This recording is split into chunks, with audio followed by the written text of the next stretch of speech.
sultry-voiced singer-songwriter, from her hits with Scandal like Goodbye to You and The Warrior to her solo Sometimes Love Just Ain't Enough and Look What Love Has Done, my guest today has always been, at the heart, a rock and roll chick. Now the Oscar and Grammy Award-nominated rocker is back with the band she started with in 1981. I am so excited to meet and welcome to my show for the first time, Patti Smyth. Hi, Wendy. Good morning, all. Good morning. Oh, how exciting that you are back with your band.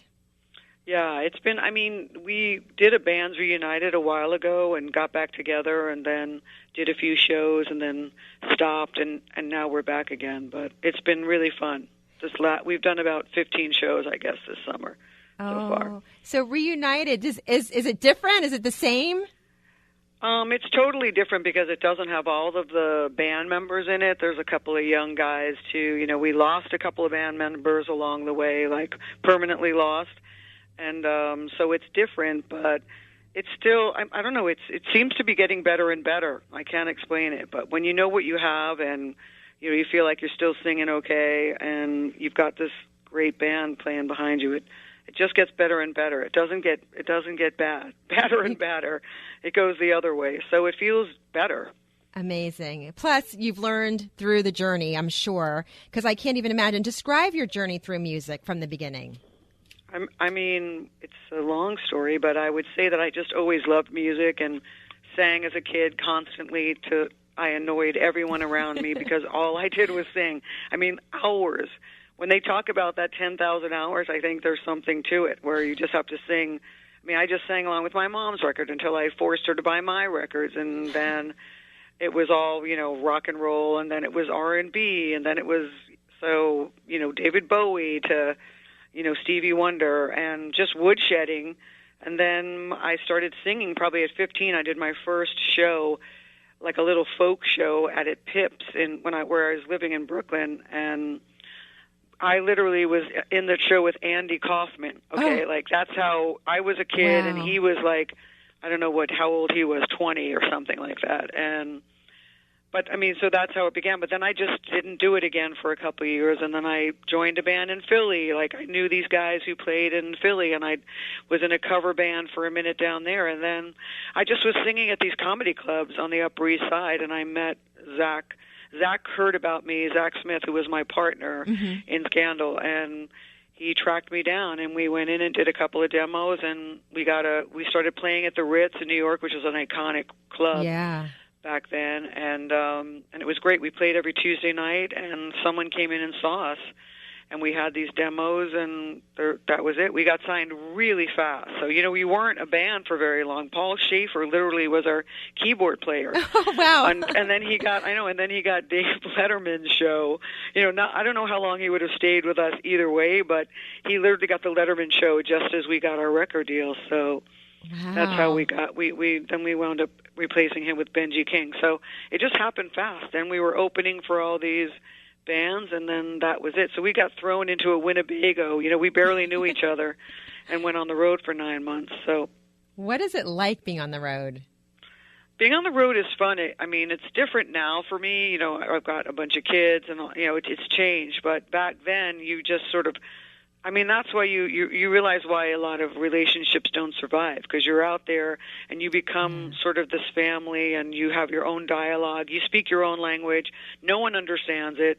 And then you're out there just slogging away. And then when you come back home, reentry is really hard. It's difficult. I think my husband experiences that too, or did, as an athlete. If you travel a lot, and tennis players travel a lot, that coming home is hard. Yeah. Because it's like, who are these people? They don't, know what you've been through. They don't get the jokes.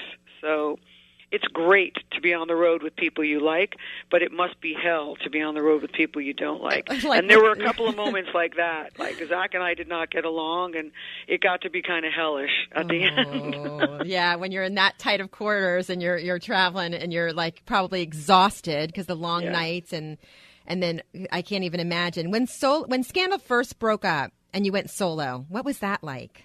Was it scary? That wasn't supposed to happen that way, but what was happening was, we did the show in Hawaii, I guess, and I just went to the head of the label and I was like, I don't think I can do this with him anymore. Like it's really getting to be too difficult, and he doesn't seem happy. I'm not happy, so we need to figure something out. Now, I had the name Scandal. I had procured that name with my label, so I went in to do that record, which was called Never Enough, I guess, and it was not supposed to be a solo record. I was making that record as a Scandal record, and then the producers that I was working with, slowly but surely, everybody that I was working with in Scandal kind of got pushed out. And then he was the producer was also an A&R guy at Columbia, and he went up there and said, this should be a solo record. And I really fought that because I didn't feel like it was a solo record of mine. I didn't write a lot of songs on it, and I kind of just was making this record with them. And I also had a newborn baby while I was making that record, my first kid, and so it just happened that they put it out as a solo record. I believe that the 1992 record with Sometimes Love Just Ain't Enough is actually my first solo record, not that other one. That was started out as a Scandal record and then had Scandal and the Hooters on it with me. So it's kind of a Scandal Hooter Patti Smyth record. Even though recently I went back and listened to some of the songs, and they're really good. So we've started doing a couple of those songs from Never Enough. It's funny because I started doing them live. I hadn't heard the record in 20 years, and my kids were listening to it on a beatbox, I guess. My kids are fans of mine, thank goodness. Oh, good. And so I listened to it, and I'm like, wow, that's really... So we're doing a couple of songs from that record that were never done live before, so that's fun. You're such a nice person. Thank you're you. So easy to talk to, and your voice, forget your singing voice. I love your regular voice, too. And I'm always, singing your songs all over the place. I always have been a huge fan. I never understand coming and doing a show for someone and not playing the songs that people want to hear. That drives me crazy when I go to see someone and I don't hear the songs I want to hear. Every once in a while, at every show, someone shouts out something really obscure, like from my, the B side of a single, and I can't guarantee that we'll do everything you want, but we'll do everything that was a hit on the radio, that's for sure. Goodbye to You, more. The Warrior, those have to be included. And you were talking about your kids. Are any of them singers? They're not pursuing that as a career, and it's not like I'm really sad about that, but yes, they all can sing. They all are pretty good singers, but it's not really what they want to do, I don't think. They're going, they're going straight, and I'm kind of glad about that. Okay. It's kind of a weird business now, and it's so different now than it was. So I've got an actor, a writer, and they're all, a lot of them are artists, but different kind of artists. Mostly writers, I would say. And your husband, you mentioned him briefly, John McEnroe, the great John McEnroe. He credits you for giving him a second leash on life. I heard that about him. Listened to that in an interview with him, and I was like, wow, amazing. So sweet. I know. I think we both met each other at a time when we had sort of just thought, well, we're good. We have a good life, but it's probably not going to happen. We didn't see it coming down the pike. So when I met him, he grew up 15 minutes from me, so he was somebody that was super familiar to me in a way, I don't know, regionally, whatever it is, it was this East Coast, New York connection. Not that I knew him at all or followed tennis, because I wasn't really a tennis fan, but everybody knows who he is, so it's not like I didn't know who he was. But I do feel like we somehow knew each other, and I don't know, I just thought he was a nice guy. That's it. And when you're in a band, you're friends with guys. I have a ton of guy friends, and he didn't really have any any women friends, but I have guy friends, because in the music business, it's, one chick to 10 guys. That's just the way it is. So I just thought, he's going to be a friend of mine, but it didn't work out that way. And probably neither of you were looking. And then there it was. How did you guys made it work? And not easy. Careers, kids, both of you, life, marriage, and he's on the road. You made it work. We made it work, but I think for a long time, I definitely was the one that I just stayed home. When I met him, I also was just sort of burnt out from the whole thing, and I had a baby, and then I had another baby, so it wasn't easy for me to be on the road and traveling. So he did most of that, and I stayed home and worked and wrote and things like that. But I mean, two people can't do it. I mean, there has to be you have to take turns doing your career. If you both do it at once, especially when there's a lot of traveling in it, I don't see it's harder to survive that way. So I think we just try to prioritize each other. You learn from your mistakes in the past. So, and it just happened, and I'm glad we did, because it's been 21 years somehow. Amazing. Of marriage, and we've been together almost 24. So I don't even know how I did that. I have no advice for anyone. It's just dumb luck. Not easy. Dumb luck. Not easy in this world, period, especially with your careers. So how different is it today than when you first began on the road? It must be so different. From being on the road? When you were traveling, when you're touring. It's funny, I think touring stays the same. I mean, and in a way, it's the same, except, now you can digitally download the live show, after. And I mean, there's things like that, and people, just are compelled to videotape you through the whole damn show. And I say to them, I'm like, it's going to sound, I'm sorry I'm going to say this, but it's going to sound later. And it sounds really good now, but on your phone, it's not going to sound good later. But right now, it's great. So why don't you just be in the moment with me right now? Right, I know, because those phones, they get in the way for everything. And you're right, be in the moment. It's a little bit distracting. Sometimes they have their light on, but it's not even that. The truth is, even for me, I spent half my life videotaping my kids or whatever and missing what was going on because I was obsessed with videotaping everything. But I just kind of like to be in the moment of it.